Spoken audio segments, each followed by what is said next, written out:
Hi, thank you for joining Elisa's Humble Life. I really appreciate you coming in.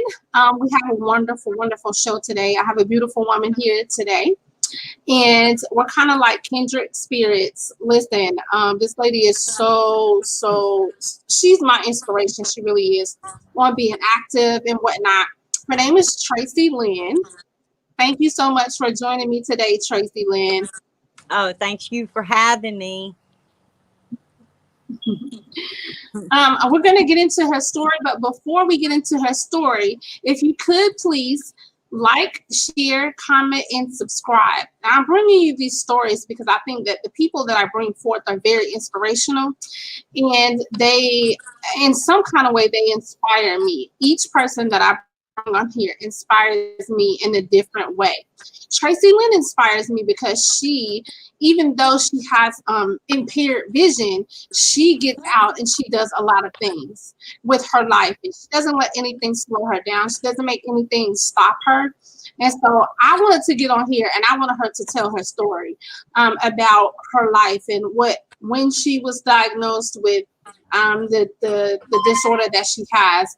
And just tell her story because she means a lot to me, whether she believes it or not or knows it or not. And yeah, so I want to go ahead and tell your story, Tracey. Hello, Alita. I hope you're doing good today. I actually was Thank born with some you. kind of vision problems. I've always had low vision, didn't really know doctors back there. I was born in 74. So back then, they didn't know what was wrong with me. I remember at 4 years old running into things, falling into things. My mom and dad used to tell me, they would take me to the doctors, and the doctors would say, "Oh, she's just clumsy," is what they basically told them. So that's what they took it for. Even when I started kindergarten, I was wearing glasses. They finally decided once I was able to learn my numbers and letters and was able to read a chart that I had vision problems.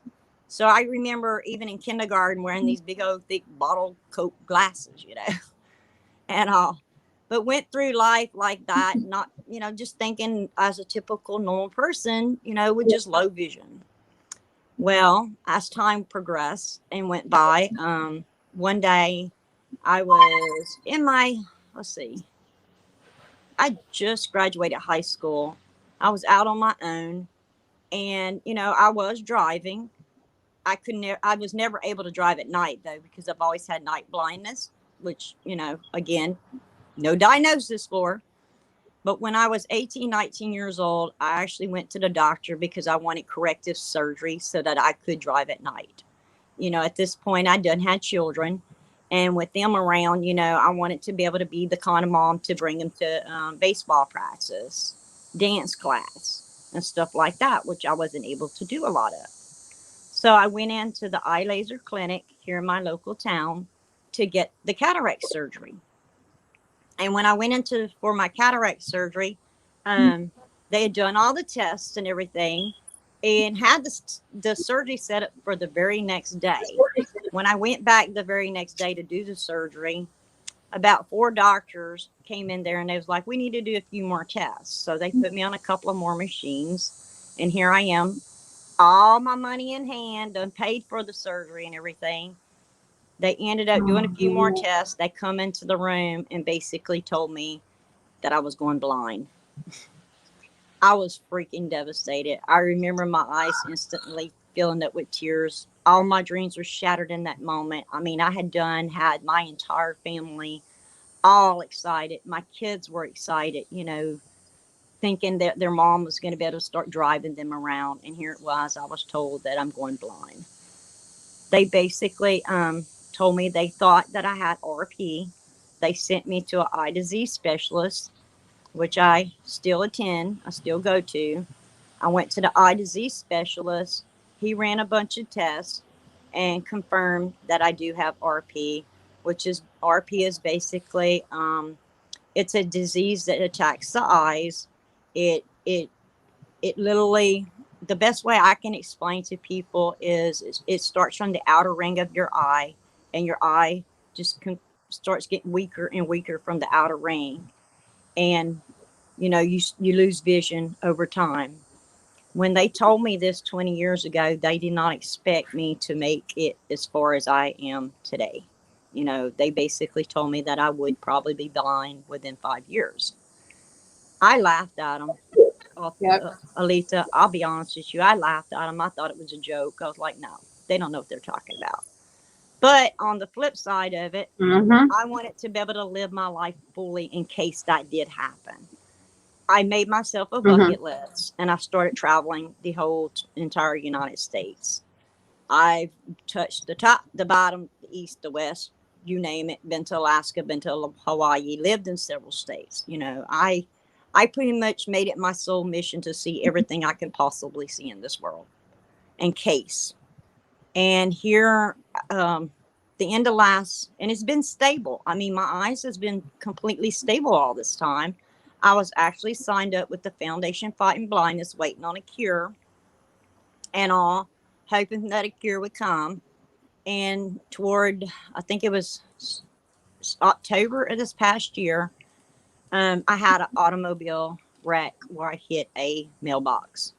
Which, let me back up a little bit. Even though all this time I've been driving, I knew what I could and could not see. I did not share it with people. I wouldn't even tell my family. Anytime I would try to talk, I would feel like, I was being judged. They didn't understand, could not relate. So I kept it to myself. I just pretended like I was a normal person, could do anything everybody else could do, you know, and but I limit myself to my driving. I would only drive between the hours of 10 and 2 because in the mornings the sun was too bright. At night, sun going down, couldn't see. So, and if it's raining, cloudy, you can't drive. So you're very limited. But anyway, in October, I was driving down the backside of the little road that I live on, and I hit a mailbox. And when I hit that mailbox, my world changed because it scared me so bad that it made me think that that could have been a child. You know, I could have hit a human body. And I knew at that point, I had to do something. I had to go back to the eye disease specialist and find out what is going on because I can literally feel the decrease in my eyes, but I didn't want other people to know about it. So I actually set up an appointment with my eye disease specialist. And in October, I went back for the first time in probably 10 years. He had took a picture of my eyes to compare them with the previous picture. When he laid them side by side, he was shocked. He was shocked at how much it had decreased in such a short time, even from the year before. And he basically told me that my eye disease right now is in full swing. It is taking over and I will be blind. Like you said, there's no time limit on this disease. He told me that, I can go the rest of my life and have some vision. It's not impossible.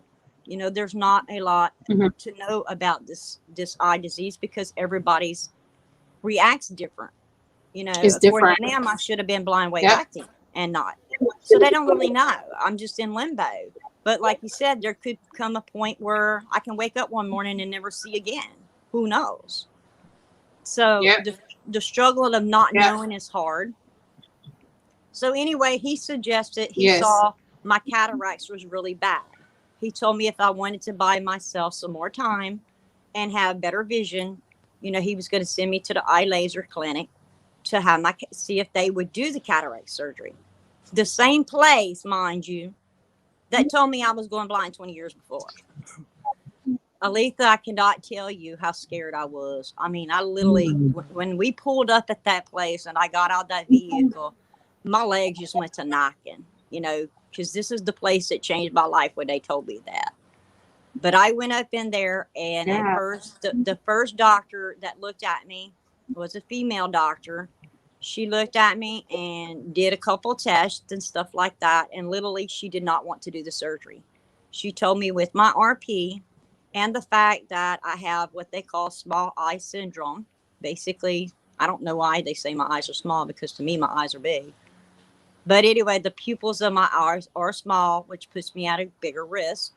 She wasn't comfortable doing the I have surgery. the same thing. Do you? Really? Yes, I have small eye syndrome. Yes, I really do. That is like all of the things that you're saying, I swear it just mirrors everything that I've been told. Everything. Go ahead. Go ahead. Because at the end, I'm going to give you.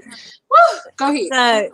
So they actually, so she wouldn't do the surgery. She wasn't comfortable with it. It's not in her profession to work on eyes in my condition. And according to what she said, she didn't want to make it worse.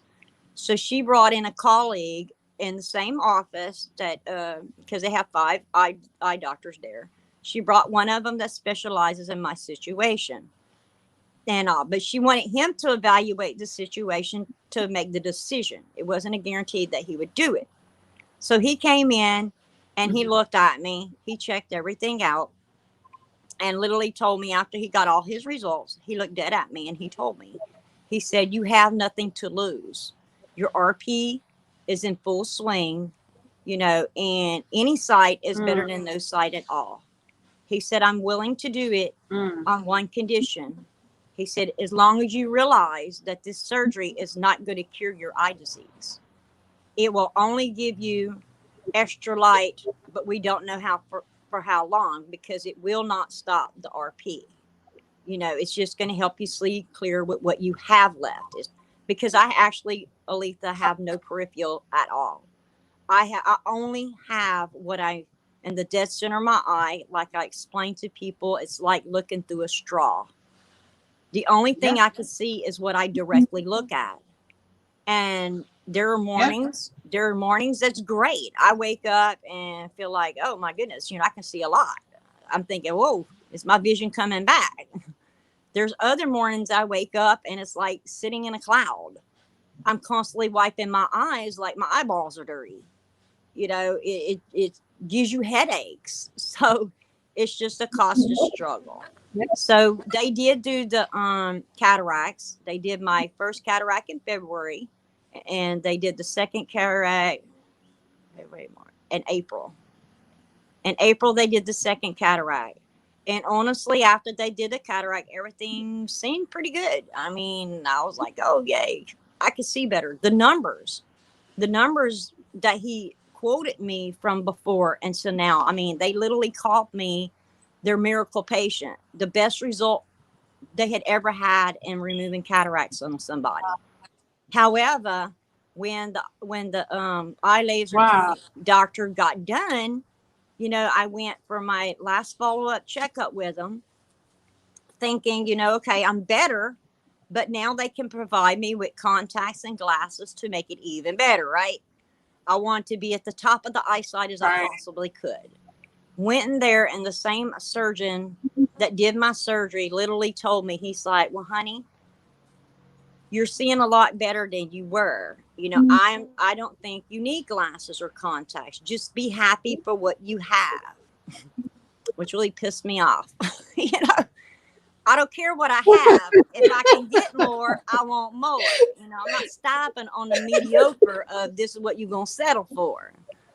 So I left that office and took it upon myself, contacted another ophthalmologist, went to them and literally got contacts, got me 2 extra points in each eye.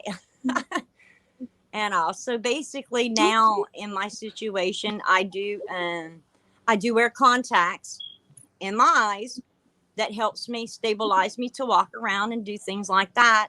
But to read or anything like that, if of course you see the glasses, I always keep glasses on me at all times. Because even to read, I cannot see with just the contacts. I have to put the glasses on. And a lot of times, even with the glasses, depends on how small it is, I have to use the magnifier. Or, you know, your phone. I can only blow up my phone so much. But anyway, I don't let it. I'll be honest with you. I tell people this all the time. I don't let my vision stop me, because honest to God, you know, these people are not God. There's only one God out there, and he's going to be the one to lead me. He's going to be the one to direct me. You know, he might put doctors out there to help us along the way, but ultimately they do not know, you know, what's really happening and all that. So it actually gives me the wants to continue to do and continue to, live life. Like I tell people, I ain't stopping until they put me 6 foot under. I'm not going to give up, and I'm not going to stop. That's right. That's good. But that's awesome. That's my story. I mean, it doesn't really elaborate. It's just something some people are just born with, I guess. But the reason why I wanted to get you on here is because I said, like, everything that you've said is kind of mirrored to what I've been through in my life. Like, even from when I was a little girl, my mom used to call me clumsy all the time because I used to trip over stuff. My mom also had retinitis pigmentosa. She had the same thing. Well, okay, so she didn't have retinitis pigmentosa. She had, macular degeneration, something like that, right? Right, I've heard of that. Yeah. So hers deteriorated, right after, and I had RP. I was diagnosed with RP, but I didn't find out until I was about 20 years old. But my mom came home and she told me about it. Wow. Yeah, I found out at 20, and I was like you. I was like, child, they don't know they're talking about child. So when you said I might lose my sight, and the man was like, oh, you want to lose your sight till you're about 60 years old. And I was like, I got my whole life to live out of here. Like, I'm gone. And I didn't start having problems with driving until I was like 24. You know what I mean? So with driving at night until about 24 years old, that's when I started seeing, like, double lines, and I couldn't see, like, it would be cloudy where I couldn't see, and I didn't understand, like, why can't I see at night? If I can see in the daytime, why can't I see at night? I didn't understand. It wasn't fully explained. It wasn't fully explained to me how the RP attacked. So the rising cones is what your rods usually go first and then your cones, or is it opposite? Your cones go first and then your rods. I'm not sure, but whatever the case, it attacks your rods and cones, and that's the makeup of your retina. Right. And so as I started to, like, really start to get into it about 30 years old, I was like, I have to understand this better, because things starting to happen in my eyes. And remember, me and you were just talking about the flashes and stuff like that, but I would have, like, these blue lights that would go around in my eyes. Like, it would be blue lights that would, like, go around in my eyes, and this started happening at 30. And so this would happen, and it would go around in my eyes like a little snake looked like. And I was like, what is that? Why am I having that? And so I went back to the doctor. I think I was about 32, 3. I'm sorry, go ahead. Lightning flashes, where you'll just be walking and all of a sudden it's like a lightning flash just goes clear across your eye. And you're like, for me, I would stop in my track because it would scare me. And to be honest with you, Aletha, the doctors here, I mean, they know the name RP, okay? They know what basically it's supposed to do, what they're being told by the Eye Disease Center. But honestly, they have no knowledge of how it really affects people in general. I mean, I've been on the internet since February after I got down and out and very depressed, and, things didn't go well for me, to the point that I needed to reach out. I was on a search to figure out, what this disease is about, what to expect. And talking to other people in my situation and getting information. I mean, I've literally brought back stuff to my doctor even, and was like, okay, I heard this little girl, this lady said this happens. Is this true? And they would look at me, well, it could possibly happen. And I'm like, really? I mean, it seems like they would have a little bit more knowledge of the situation. As a matter of fact, I mean, I still hold a legal Louisiana driver's license in my pocket right now. Honestly, I can get in my car. I still got one. I can get in my car and drive if I wanted to. I still but hold I choose not I still to. hold it like. Do you? Yeah. I mean, don't get me wrong now.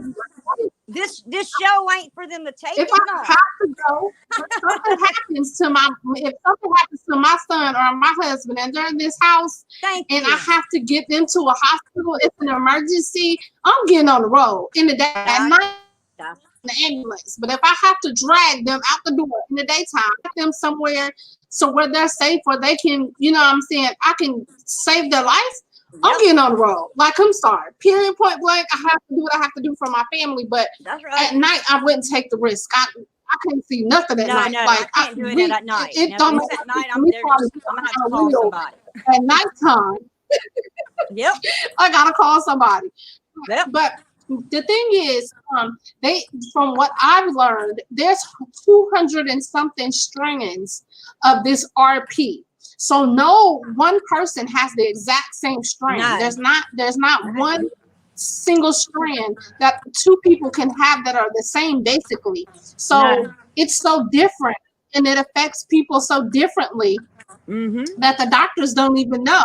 Like this, oh, okay, so this may be a symptom of RP. And okay, this may be a symptom of RP. And then if you have like a different symptom, they may have to chronologize, you know what I mean? They may have to put it in the book as a symptom because they never knew that would be a symptom of the disease. So it's different things that they're learning.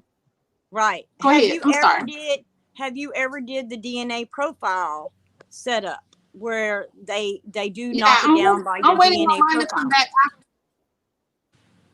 Yeah, October the 16th, I find out exactly what it is, and to see if I am eligible for the STEM program, the STEM research program. Yeah. They'll let me know if I'm eligible for that. But what I did want to tell you was they told me that I couldn't have contacts. Like, there's no way that they would give me contacts. No doctor will give me contacts. No doctor. Because I've asked a whole bunch of times. Like, I have glasses that kind of sort of help me. And I have no peripheral either. Tracey, I can't see on the sides of me. I don't see any of this. I can't see on the sides of me at all. But right in front of me, I can see right in front of me, yes. And then even to that degree, my fingers 2 feet. So I can only see 2 fingers 2 feet in front. After that, I can't see anything. So there's people that say, "Oh, she don't look blind. She don't." Oh yeah, girl, believe me. Number one, I'm not blind. I'm visually impaired. I'm visually impaired, so I can see. Number two, that doesn't mean that I'm not legally blind or that I'm not having an issue or issues with eyes. I have a reason to say that I'm having this problem with my eyes. It's not bragging rights. There's no thing that's cool. We don't get no cool points behind this and saying that this is a problem with us. Like, exactly. We don't Alisa, trust me. You know my what I mean? battery's running low, so if I get disconnected, it's because my battery is out because my battery is low. Okay. So, in case we disconnect, well, we can go ahead and end. Jump off. I got the best of the story, and I thank you so much, really, for being here and doing this with me. We're going to continue to talk. You are. If I go off, just know I went off. That I didn't just hang up. Oh, okay. I'll talk until the battery goes out. Okay.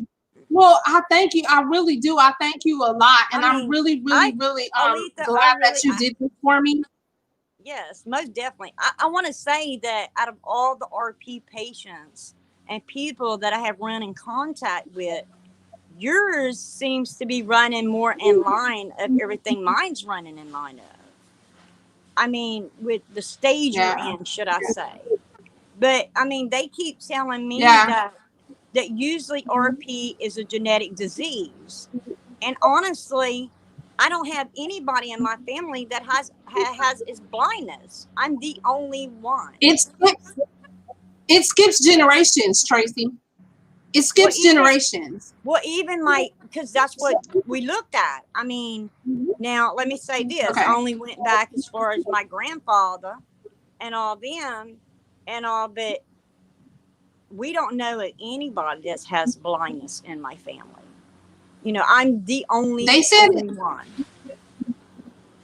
They said that it skips generations. And so with my grandmother, my great-grandmother, she was totally blind. Like she couldn't see at all. And then my mom had the macular degeneration, and then I have the RP. So it's been people in my family that was passed down that has a blindness or an illness, and I didn't know that it stemmed from RP. I had no idea. And then so even my great grandmother's dad, her dad, had an issue with his eyes as well. So it's definitely generational. It is. I mean, I don't guess it would make a difference to know, but you know, I don't guess it would make it really a big difference to know. However, you know, as far as my children's children, you know, it would be good, you know, because back then, like I said, when I was born, they didn't have diagnosis. RP did not exist. You know, or if it existed in the body, but there was no quote name for it, you know. But they didn't know really what it was. No, they didn't. Yeah. If you fell into something, you they really didn't know. Blind. They didn't know. You had eyesight problems. There was none of these 10,000 different names out there of this, that, and the other. You know, you were just labeled that you had sight problems. Yeah. So, but coming in now with until the foundation blindness and them being able to dictate. And that's the reason why I did the DNA profiling, is so that they can categorize to find out, you know, what each one of them is and what they can do to help. Are you really kidding me? He's going to cut the grass right here. Yeah.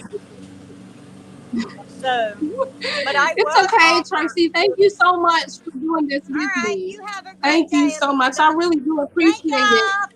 Yes, and I'm gonna contact you. Thank you so much. Yes, you guys have a wonderful day. touch. Thank you for joining us. All right. I will. Thank you. Like, share, Bye. comment, and subscribe. Thank you. Bye. Bye.